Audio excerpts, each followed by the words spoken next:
Hi, this is TapCat, and today I want to help you kill the Berserker Queen. The Berserker Queen is the second of 3 alien rulers you'll encounter in the Alien Hunters DLC. And by the way, I talked at length about things that apply to all of the alien ruler fights in my Viper King guide, so if you haven't watched that, you might want to. I'll still cover all the issues that apply to the Berserker Queen, but I won't go into the same level of fine detail on things I already covered at length there. With that out of the way, let's go through her abilities first and then cover how to take her down. As with all the rulers, she'll take an action after every one of yours. Her health ranges from 72 on Rookie all the way up to a gaudy 100 on Legend difficulty. But if you want to make any progress on chipping away at her health bar, you'll need to get through her armor first. She's got 4 on Legend and 3 on the other difficulty levels. Even better, she'll have defense of 10 if you play on Commander and 20 on Legend. About the only good news when it comes to her defenses is that she doesn't dodge at all. If you manage to land a hit, you'll at least get the full benefit out of it. But rulers aren't just about defense, and the Berserker Queen is definitely not the weakest of the 3 when it comes to bringing the pain. She is a punishing melee attack that can also disorient your soldier, along with high mobility to get her in position to take advantage of it. In fact, she can run right through most walls and cover if they're in her way. She also has a roar that will force targeted soldiers to pass a will test or they'll panic. And her signature move is to run up and pound the ground, dealing 1 to 3 damage to every soldier within 4 tiles and knocking them back. But more importantly, that attack has a high chance to disorient, stun, or knock unconscious each of them. The disorient and stun are bad enough, but at least they'll wear off in a couple of turns.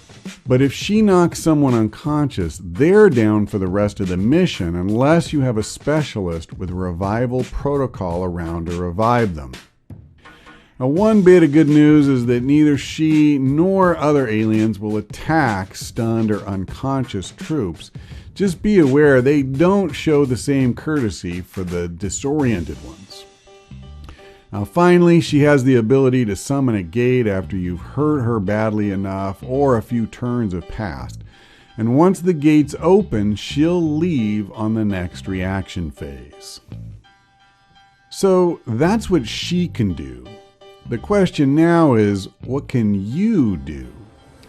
Now for starters, I'm going to repeat a piece of advice I gave in the Viper King guide. Don't go on the Alien Hunter story mission when it's first offered. Get magnetic weapons, get the Predator armor, and then go. Beyond the basic gear, there's plenty of other toys that you can also consider using. Now, if you did take my advice in the Viper King video, you should already have dragon rounds and plasma grenades. And while you're at it, keep pursuing experimental ammo in the proving grounds until you also get Viper rounds. And upgrading the Ranger swords and or the Hunter's axe to the 2nd tier can also help, now, especially if your Ranger has Blade Storm, but we'll cover that in a minute. Okay, so you're about to meet the Berserker Queen for the first time. Priority number 1 is to keep some distance between your soldiers. That quake attack of hers can knock half your squad or more out of commission with a single blow if you're not careful, and you simply can't allow that to happen. Maybe the scariest thing is that you won't necessarily even know when she's coming. And if she enters the area with your squad already huddled up, you're going to have a devil of a time repositioning while she gets a reaction each time you move. Now that basically means that once the alien rulers come into play, you really need to try and avoid grouping up all of the time unless you've already faced one earlier that mission. When the fighting starts, it'll definitely help if you can peel away some of that armor. An acid bomb would definitely help with that, and so would a grenadier with Shredder. I'll go a step further and say that if that grenadier also has hollow targeting, that will basically nullify the Queen's defense for the rest of the turn, and that's no small thing. Now, if you have a second grenadier with salvo and heavy ordnance, you'll be able to lock her down completely for a while just using frost bombs. Be aware, frost bombs do only hold her off for 2 reaction phases, unlike the 3 you got for the Viper King. While we're talking about specific classes, let's touch on the specialist. The way the Berserker Queen knocks soldiers unconscious, this is the perfect time to have Revival Protocol available. Try to avoid using the specialist early in the turn, especially for attacks. That way, heals will still be available whenever someone takes a dose of heavy damage. If someone does take a big hit, heal them right away. Whatever else happens, you don't want to lose a veteran soldier if you can help it. If you do end up attacking instead of healing, the Boltcaster can be a good weapon to equip, not only because it does better damage than a standard rifle, but also because it can potentially stun Her Majesty. Sharpshooters are always good, and Kill Zone will be especially juicy here. For the Berserker Queen to do anything, she has to move, has to get on top of her target. Use one action on Kill Zone and you'll get a shot every time she does that for the rest of the turn. And if you've got lightning hands, you can get in a bit of damage without triggering a reaction phase with that as well. And finally, there's the Ranger. Obviously, a shotgun Ranger will be as good as ever, and a point-blank shot will do plenty of damage. But although I'm not usually a huge fan of swords, this is one time where they can come in pretty handy.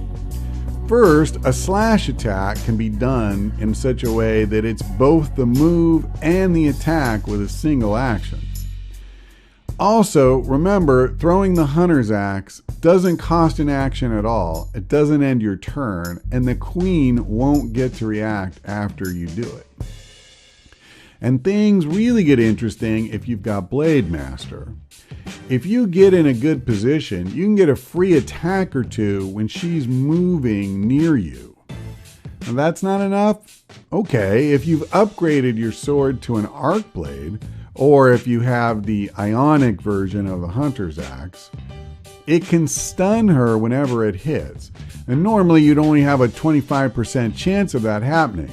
But the rulers are more vulnerable to this effect, so it should work fairly often. I'm not saying I'd respec into swords just for this, but if you've got a character with this build, then they should do well in this fight. We've talked about each class, so let's step back and talk in more general terms about how the fight will typically go. Her attack pattern is fairly predictable, and then she'll just run to the closest target and attack. A lot of the time, she'll move on to the next closest target after a single hit, but sometimes she doesn't. Sometimes she sticks around and slams your soldier for a second time in a row, and if you haven't healed in between attacks, there's an excellent chance you just lost someone for good. If you want to slow her down, try a flashbang grenade or poison her with Viper rounds. They'll also hamper her aim, but just realize that slowing her down will help a lot more if she's just been revealed and has to cross a decent amount of space to get to you than it will if she's already standing in the middle of your squad. Now, the Frost Bomb won't just slow her movement, it'll stop her cold for 2 reaction phases, and so will the Frostbite ability in the Serpent Suit if you've made one from the Viper King's hide. Another useful tactic against her is to equip dragon rounds on one of your soldiers. I usually prefer a sharpshooter, and get burn damage going. Once you do, she will take a new tick of damage in every reaction phase, and that will definitely add up. And then there's the fact that the Berserker Queen is limited to melee attacks.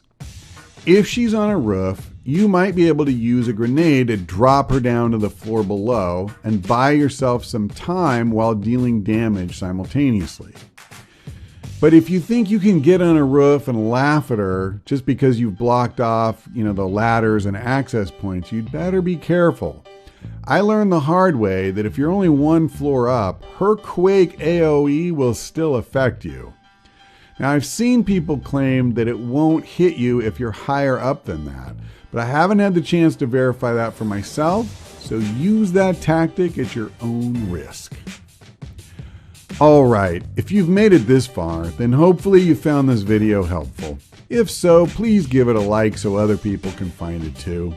And if you want to see more here on the channel, then by all means hit the subscribe button. Now that's all for now. Thanks for watching. I hope we see you next time.